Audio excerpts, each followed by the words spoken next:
হাউজের নাম কি? কথা কয় না, জোরে কোন? আল্লাহর নাম বলতে শরম লাগে? গুনাহ হবে? কষ্ট হয়? তাহলে জোরে চিৎকার মেরে বলেন পাওয়ার হাউসের নাম কি? It is the power of the fire. My Allah is Almighty. সর্বশক্তির মালিক কে? খাওয়ায় কে? পড়ায় কে? গাঁজা খাওয়ায় কে?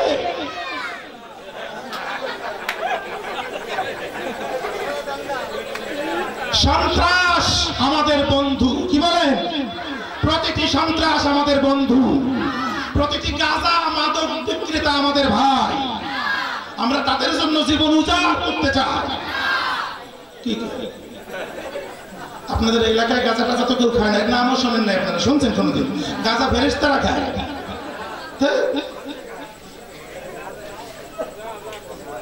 সন্ত্রাসী, কোন সন্ত্রাসীকে প্রশ্রয় দেওয়া যাবে, কোন মাদক বিক্রেতাকে আস্ফলন দেওয়া যাবে। মাদক আর সন্ত্রাস যেখানে আছে, সরকারের পক্ষের শক্তি হয়ে আমরা ওদের দুমড়ে মুচড়ে দেব। সে যে হোক তুদু মিয়া, টান ধরে একেবারে তোরে নগদ জাহান্নাম হাজতে ঢুকিয়ে দেব। পুলিশ বাহিনীকে বলে বলছি, গাজার মাদক সন্ত্রাসীতে যদি কেউ ভিতরে যায়, তাদেরকে বের করলে তোমার বিরুদ্ধে অ্যাকশন হবে।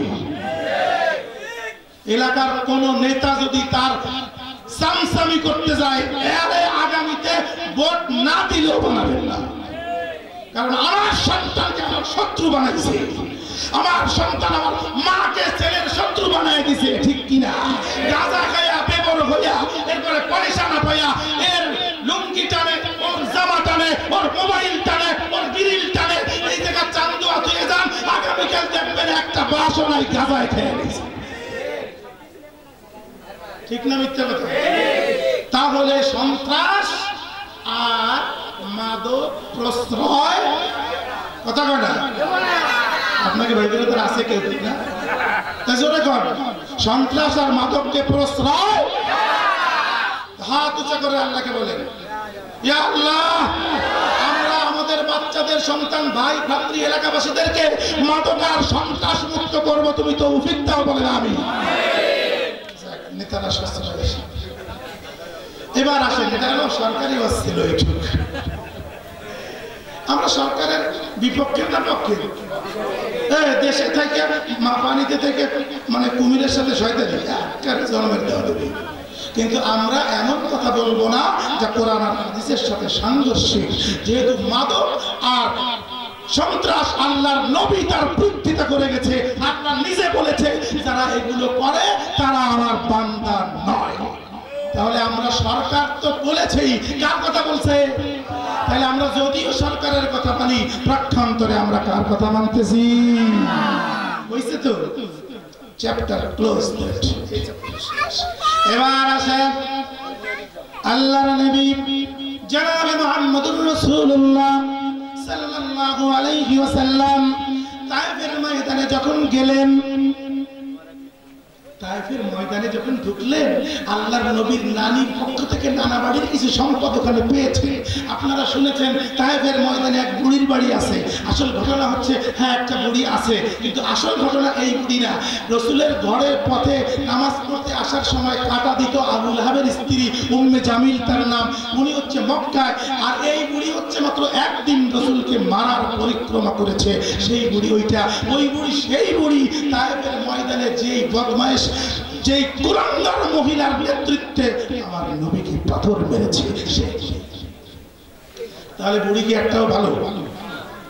তাহলে ভালো মানুষ যারা, তাদের উপকার করতে হবে, খুঁজতে হবে। যারা খারাপ মানুষ, তাদের উপকার করা যাবে না। ঠিক না মিথ্যা কথা? কিন্তু আল্লাহর নবী খারাপ মানুষের উপকারে আসছে, পথে কাটা দিচ্ছে, কাটা দিচ্ছে, কাটা দিচ্ছে, কাটা দিচ্ছে।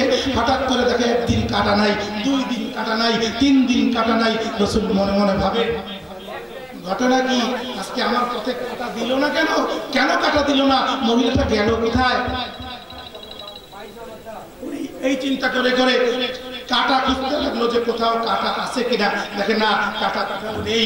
এবার উনি খুঁজতে লাগলেন ওই বুড়ি মহিলা কোথায়। খুঁজতে খুঁজতে বাসা পেয়ে গেলেন। ওনার তো পরিচিত, ওনার আত্মীয় লাগে গিয়ে দেখে ওই বুড়ি মহিলা ঘরের মধ্যে 104 ডিগ্রি জ্বরে কাতরাইতেছে আর বলতেছে মোহাম্মদকে কেমনে ধ্বংস করবো এই পরিকল্পনা নিচ্ছে। মুখে প্রলাপ বলতেছে মোহাম্মদকে কেমনে ধ্বংস করবো। বলেন নাউজুবিল্লাহ।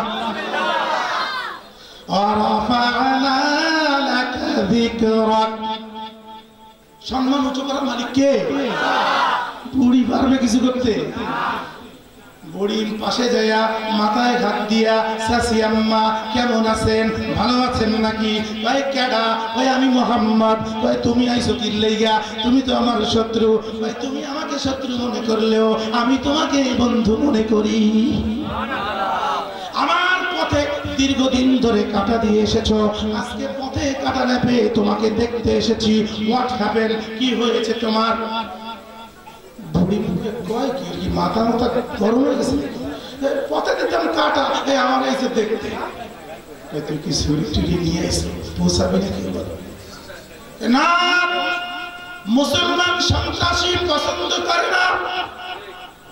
ইসলামে কোনো কাটাকাটি আর সন্ত্রাসী নাই, আছে নাকি? খালি গাঁজা আর বাবা খাওয়া যাবে। কি ট্যাবলেট ভাই? মার কাছ থেকে বাবারে ছিনাই নিয়ে গেছে। ট্যাবলেটের নাম কি? ওরে কয় বাবা। তো ট্যাবলেট যদি বাবা হয়, সিরাপ কি আপনাকে মা? এটা কি কোন ধরনের বাবা?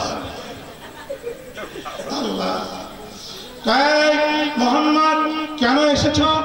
মা আপনাকে দেখতে এসেছি, যেহেতু রোগী দেখতে যাওয়া আমার আল্লাহ বলেছে রোগীদেরকে দেখতে যাবা, আমি আল্লাহ তোমাকে সওয়াব নেকি দিয়ে দিব। বুড়ি চোখের পানিগুলি কোনায় জমে গেছে, কাঁদতেছে আর বলতেছে মোহাম্মদ কি বলিস কি তুই? তোকে মারার জন্য পরিকল্পনা করি, তোর পথে কাটা দেই, আজকে তুই আমাকে আসছিস দেখতে। আর মোহাম্মদ তোর চাইতে ভালো মানুষ মনে হয় দুনিয়ার আর হয় না। যখন মানুষ রসুলকে চিনত না, আমার কথা বুঝে আসতেছে না? আপনাদের খারাপ লাগতেছে ভাই? আল্লাহর নবীকে যখন মানুষ চিনত না, তখন মানুষ মক্কা ছেড়ে পালাইছে। যখন চিনতে পারছে, মক্কায় দৌড়াইয়া ঢুকে গেছে। প্রমাণ লাগবে না? প্রমাণ ছাড়া কোনো কথা বলা। আল্লাহর নবীর একটা সময় যখন দিনের দাওয়াত দেওয়া শুরু করলো, মক্কার সমস্ত কাফের কুরাইশ যারা ছিল, মক্কার কুরাইশ বংশের বড় বড় কাফেরের বাচ্চা কাফেরেরা আন্ডা বাচ্চা নিয়া যার যা ছিল সব কিছু নিয়া বাচ্চাদের হাত ধরে রোহিঙ্গারা যেরকম পালাইছে ওরকম পালায়া পালায়া চলে যাচ্ছে। রাতের আধারে দিনের বেলায় কেউ না থাকে, এমন সময় সব চলে গেছে, পাহাড়ের গুহায় আশ্রয় গেছে। এক মহিলা 75 বছর বয়স, মোট মাঠ ফোট ফাট এগুলো বোয়ার মতো শক্তি তার। আল্লাহ রাসূল যাচ্ছে, দেখে যে বুড়ি অনেক চেষ্টা করতেছে মোট মাঠ ধরে টাইনে উঠানোর জন্য, কিন্তু ওনার যে শক্তি আর বস্কার যে সাইজ, হি কান্ট ডু দ্যাট। সে এটা করতে পারবে না। আল্লাহ নবীকে সে চেনে না, রাসূল তো জানে না কে। রাসূল গেছে একজন বুড়া মানুষ তার উপকার করতে, ইহসানুল মুসলিমিন কো ইহসান করতে গেছে। যখন রাসূল গিয়ে বলছে বুড়িমা ভালো আছেন? হ্যাঁ ভালো আছি। কয় তুমি মক্কার লোক না? কয় হ্যাঁ। বলো মক্কার যুবকদেরকে আমি চিনি, এই সাহেলের ঘরের সাহেল আরো যেগুলো আছে 2-3টা বস্তা আমার চুরি করে নিয়ে গেছে। এই জন্য মক্কার যুবকদেরকে আমি বিশ্বাস করি না। আল্লাহ রাসূল কয় ও বুড়িমা, আমি দেখতেছি তুমি বহন করতে পারবে না। আমি মক্কার একজন টকবকে যুবক, আমার অনেক শক্তি অনেক পাওয়ার। তুমি যদি চাও আমি তোমার বস্তাগুলো তোমার গন্তব্যে পৌঁছাইয়া দিব। তার মানে তুমি ভালো বন্দি আটাইছ, তুমি পিছন থেকে খেঁচা দৌড়, আর আমি দৌড়াইতেও পারবো না, বক্সাও পারবো না। আল্লাহ রাসূল বলে বুড়িমা একটা কাজ করেন, আমার কাপড়ের পেছন থেকে চাদরটা আপনি টেনে ধরেন, আমি আপনার সামনে সামনে হাঁটি, আপনি ডাইনে বাই উপরে নিচে বলেন, তাতে আপনার সন্দেহ আছে না? তা তো আগে হাঁটলে অসুবিধা। এত বুড়া হয়ে নেই একটা পিঠে দিতে পারবো না ঠ্যাঙ্গের উপরে। বুড়িমা কয়, বুড়িমা তো চেনে নাই কি জিনিস, চিনছে? আল্লাহর নবী বলেন, আমি সংক্ষেপে বলতেছি, বুড়িমা বসকাগুলো আমাকে দিয়ে দেন। বুড়ি সুন্দর করে করে মুহাম্মদুর রাসূলুল্লাহ মাথার উপরে বসকা দিছে। আল্লাহর নবী এমন একজন নবী যার গায়ে জীবনে ঘামাচির গোটা হয় নাই, যাকে কোনোদিন মশামাছি কামড়ায় নাই, যার চেহারা দেখে আল্লাহ বলতেন আমার নবী আমার বন্ধুর চেহারা আমার সৃষ্টি জগতে সব থেকে সেরা। এত ভালোবাসতেন। এই রসুলের মাথায় বসকা উঠেছে, বুড়ির ঘরের বুড়ি। বুড়ি তো টের পায় নাই কি জিনিস। আল্লাহর নবী আগে হাঁটে, বুড়ি পিছনে হাঁটে, মাঝে মাঝে তার খবরদার লাঠি মারছি, হাতে কিন্তু পাথর, একবারে তোর নলি ভেঙে হলাম। আল্লাহর নবী বলে, মা চিন্তার কোনো কারণ নাই, আমি এমন একটা বংশের ছেলে, আমি চুরি কারে কয় জানি না, আমি দুনিয়ায় আসছি চুরি আর সন্ত্রাসী ঠেকাতে। কথা কম, পাকা পাকা কথা, আগে হাঁট। আল্লাহর নবী পিছনে পিছনে ঘাটে, বুড়িমা এবারে যখন পিছনে পিছনে ঘাটে, আল্লাহর নবী আগে আগে ঘাটে। আমি সংক্ষেপ করে বলতেছি, গুহার মধ্যে যখন পৌঁছে গেল, বুড়ি সব ধরে ধরে নামায়া তাকায়া দেখে আমার নবীর চেহারা নীল বর্ণ হয়ে গেছে, রোদের তাপে গরমের তাপে একেবারে নীল বর্ণ হয়ে গেছে। বুড়িমা ভাই বাজান তোরে আমি কিছু খোরমা টোরমা দেই? ভাই না, কোনো কাজ করে পারিশ্রমিক আমি নেই না। বুড়ি কয় এত ভালো ছেলে তো মক্কায় হওয়ার কথা না, জাহেলের ঘরের জাহেল করছে কি? আবু জাহেলের কার্যকলাপ কি বন্ধ হয়ে গেছে নাকি? এত ভালো মানুষ কোন প্রোডাকশন? বুড়ি কয় তোমাকে আমি বিশ্বাস করতে পারলাম না, বলো নিবানা বুঝছি, কত নিবানা? আমাদের দেশে আছে না, নিবেশ খায় না, কত খায় না। এবার বাংলাদেশের সুযোগ্য প্রাইম মিনিস্টার তিনি বলেছেন সবার বেতন পে স্কেল বাড়াইলাম, এরপরে যদি খায় আমি কি ঘরে যাই ঠেকে দেবো দেখি?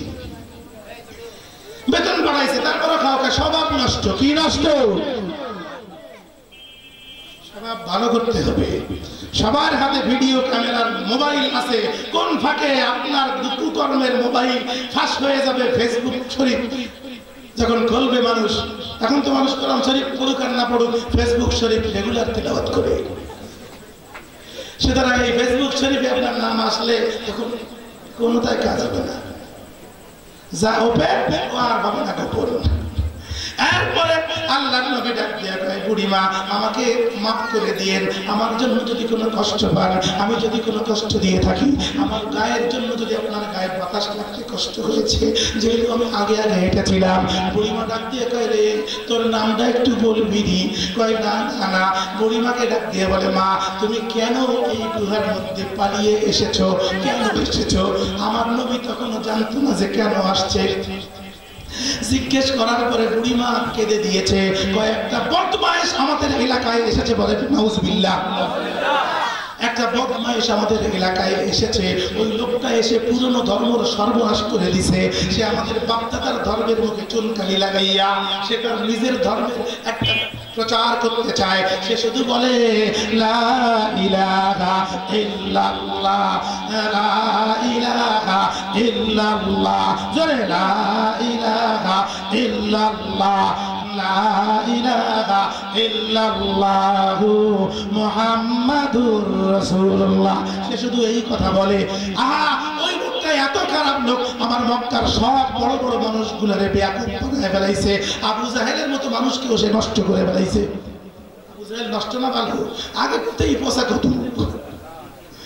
বুড়ি যখন কথাগুলি বলতেছে আল্লাহর নবীর চোখের মধ্যে পানিগুলি চলে এসেছে, দাঁড়িয়ে বেয়ে বেয়ে পানিগুলি পড়তেছে। আমার নবী ডাক দিয়ে বলে বুড়িমা আমি তোমাকে আমার নাম বলতে চাইছিলাম না, কিন্তু কেন তুমি এসেছো তোমার এই রিজনটা কারণটা জানার পরে আমার নাম বলার কিউরিওসিটি জেগেছে। ও মা, মা গো তুমি যেই মোহাম্মদ নামক একজন সন্ত্রাস তুমি বলেছো, তোমার ভাষায় সেই মোহাম্মদ নাকি সন্ত্রাস? বলেন নাউজুবিল্লাহ। এই সন্ত্রাসের ভয়ে নাকি তুমি এই পর্যন্ত গুহায় পালিয়ে এসেছো। আজকে বিনা পারিশ্রমিকে যেই টকবকে সূর্যের মতো যুবকটা তোমাকে এই পর্যন্ত আশ্রয় পর্যন্ত পৌঁছে দিল, আমি সেই মুহাম্মদ, আমার নাম মুহাম্মদ ইবনে আব্দুল্লাহ। তাস করে মুড়ি ব্যাগ ছেড়ে দিয়েছে, দাঁড়ানো ছিল, বসে পড়েছে, বসা মুড়ি শুয়ে পড়েছে। আমার নবীর পায়ের কাছে হাত তুলে আর ডাক দিয়ে কয়, মুহাম্মদ আমার ভুল হয়ে গেছে, আমি বুঝতে পারি নাই, আমার ভুল হয়ে গেছে। আরে তোর নাম যদি মোহাম্মদ হয় আর এই কাম যদি মোহাম্মদের হয়, এই মানুষটা কখনো মানুষ খুন করতে পারে না, এই মানুষটা সন্ত্রাস হতে পারে না, এই মানুষটা খারাপ হতে পারে না। তুই যদি মোহাম্মদ হোস, আমি তোর আল্লাহকে সাক্ষী রেখে তোর হাতে কলেমা পড়ে দিলাম, আমাকে পড়ায় দে লা ইলাহা ইল্লাল্লাহ, আমাকে পড়ায় দে কালেমা, আর আমাকে নিয়ে চল মক্কায় তোর বাড়ির পাশে আশ্রয় দে। আমি বুঝতে পেরেছি ইসলাম ছাড়া অন্য কিছু শান্তি দিতে পারে না। তাহলে যখন মুহাম্মদ সাল্লাল্লাহু আলাইহি ওয়াসাল্লামকে চিনছে তখন ঢুকছে ভিতরে, যখন চিনতো না তখন কি? এই মুহাম্মদুর রাসূলুল্লাহ একজন নাতির নাম হুসাইন। ইমাম খুতবার মধ্যে দেখেন প্রত্যেক শুক্রবার বলা হয় আল হাসান ওয়াল হুসাইন সাইয়্যিদা শাবাবি আহলিল জান্নাহ। আল্লাহর নবীর মুখ থেকে ঘোষণা দিয়ে